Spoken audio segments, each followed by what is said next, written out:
ದೆಹಲಿ ಭೇಟಿ ಒಂದು ಮಾಧ್ಯಮದ ಒಂದು ಅದಕ್ಕೆ ಬಂದಿದ್ದೀನಿ ಕಾನ್ಕ್ಲೇವ್. ಯಾವ ರೀತಿ ಮುಂದಕ್ಕೆ ಭಾರತ ಹೋಗ್ತದೆ ಅಂತ ಹೇಳಿ ಅದ್ರ ಬಗ್ಗೆ ಚರ್ಚೆ ಇತ್ತು. ನನ್ನನ್ನು ಆಹ್ವಾನಿಸಿದ್ರು, ಸೊ ಅದಕ್ಕೆ ಬಂದಿದ್ದೀನಿ. ನಿನ್ನೆ ನಾನು ಸಿದ್ದರಾಮಯ್ಯನವರು ದಾವಣಗೆರೆ ಬಾಗಲಕೋಟೆ ಹೋಗೆಲ್ಲ ಮಾಡಿದ್ದೀನಿ. ಬಹಳ ಜನ ದಾವಣಗೆರೆ ಅರ್ಜಿ ಹಾಕಿದ್ದಾರೆ. ನಮ್ಮವರೇ ಎಲ್ಲ ಕೂತ್ಕೊಂಡು ನಾವು ನಮ್ಮ ನಾಯಕರುಗಳೆಲ್ಲ ಮಾತಾಡ್ತಾರೆ. ಸರೋಗ್ತದೆ. ಸ್ವಲ್ಪ ಅಸಮಾಧಾನಕ್ಕೆ ಜಾಸ್ತಿ ಕೇಳಿ ಬರ್ತದೆ. ದಾವಣಗೆರೆ ಆಸೆ ಇರ್ತದೆ, ಆಸೆ ತಪ್ಪೇನಿಲ್ಲ. ಆಸೆ ಯಾರಿಗೂ ಆಸೆ ಇಲ್ಲ, ಎಲ್ಲರಿಗೂ ಎಲ್ಲ ಊಟದಲ್ಲೂ ಆಸೆ ಇರ್ತದೆ. ಆಸೆ ಪಡ್ತಾರೆ, ಮಾತಾಡಲಿ, ಗೌರವ ಕೊಡಲಿ. ಕುಟುಂಬಕ್ಕೆ ಹೆಚ್ಚಿನ ಆದ್ಯತೆ ಅನ್ನೋದ್ರ ಬಗ್ಗೆ ಕುಟುಂಬಕ್ಕೆ ಹೆಚ್ಚಿನ ಆದ್ಯತೆ ಕೊಡ್ತಾ ಇದೆ. ಕಾರ್ಯಕರ್ತರಿಗೆ ಅವಕಾಶ ಸಿಕ್ಕಿಲ್ಲ. ಎಲ್ಲ ಪಾರ್ಟಿಲೂ ಇದೆ, ಯಾವ ಪಾರ್ಟಿಲಿಲ್ಲ. ಯಾವ ಪಾರ್ಟಿಲೂ ಕುಟುಂಬದ ರಾಜಕಾರಣ ಇಲ್ಲ. ಸಾಮಾಜಿಕ ನ್ಯಾಯ ಅಂದ್ರೆ ಕಾಂಗ್ರೆಸ್ ಅಂತಾರೆ. ಸೊ ಈಗ ಸರ್, ದಾವಣಗೆರೆ ವಿಚಾರವಾಗಿ ಪ್ರಜಾಪ್ರಭುತ್ವ ಹೋಗಿ ರಾಜಪ್ರಭುತ್ವ ಆಗಿದೆ, ಇದನ್ನು ಯಾರು ಪ್ರಶ್ನೆ ಮಾಡಕ್ ಮಾಡ್ತಿಲ್ಲ ಅಂತ ಹೇಳಿ ಬಹಳ ಚರ್ಚೆ ಆಗ್ತಿದೆ. ಇದರಿಂದನೂ 3 ಜನ ಇದ್ರಲ್ರಿ, ನಾವೇ ಬಲವಂತ ಮಾಡಿ ಪ್ರಭಾವನ ಎಲೆಕ್ಷನ್ ನಿಲ್ಲಿಸಿದ್ವಲ್ಲ, ಅವ್ರೇನು ಕೇಳಿಲ್ಲ ಟಿಕೆಟ್. ನಾವೇ ಹಿಂಸೆ ಮಾಡಿ ನಿಂತ್ಕೊಳ್ಳಮ್ಮ, ನೀನು ಬಿಟ್ಟರೆ ಯಾರು ಗೆಲ್ಲಕ್ಕಾಗಲ್ಲ ಅಂತ 5-6 ಬಾರಿ ಸೋತಿದ್ದಪ್ಪ. ಶೇಖರಪ್ಪ ಆದ್ಮೇಲೆ ನಾವು ಸೋತ್ಕೊಂಡು ಬಂದಿದ್ದು.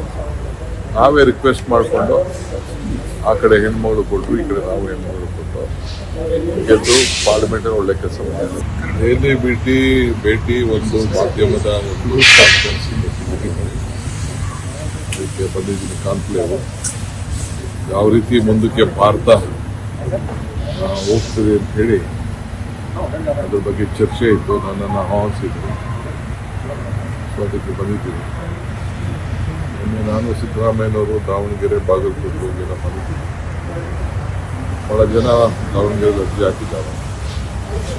ನಮ್ಮವರೇ ಎಲ್ಲ ಕೂತ್ಕೊಂಡು ನಾವು ನಮ್ಮ ನಾಯಕರುಗಳೆಲ್ಲ ಮಾತಾಡ್ತಾರೆ. ಸರೋಗ್ತದೆ. ಸ್ವಲ್ಪ ಅಸಮಾಧಾನಕ್ಕೆ ಜಾಸ್ತಿ ಕೇಳಿ ಬರ್ತದೆ. ದಾವಣಗೆರೆ ಆಸೆ ಇರ್ತದೆ, ಆಸೆ ತಪ್ಪೇನಿಲ್ಲ. ಆಸೆ ಯಾರಿಗೂ ಆಸೆ ಇಲ್ಲ, ಎಲ್ಲರಿಗೂ ಎಲ್ಲ ಊಟದಲ್ಲೂ ಆಸೆ ಇರ್ತದೆ. ಆಸೆ ಪಡ್ತಾರೆ, ಮಾತಾಡಲಿ, ಗೌರವ ಕೊಡಲಿ. ಕುಟುಂಬಕ್ಕೆ ಹೆಚ್ಚಿನ ಆದ್ಯತೆ ಅನ್ನೋದ್ರ ಬಗ್ಗೆ ಕುಟುಂಬಕ್ಕೆ ಹೆಚ್ಚಿನ ಆದ್ಯತೆ ಕೊಡ್ತಾ ಇದೆ. ಕಾರ್ಯಕರ್ತರಿಗೆ ಅವಕಾಶ ಸಿಕ್ಕಿಲ್ಲ. ಎಲ್ಲ ಪಾರ್ಟಿಲೂ ಇದೆ, ಯಾವ ಪಾರ್ಟಿಲಿಲ್ಲ.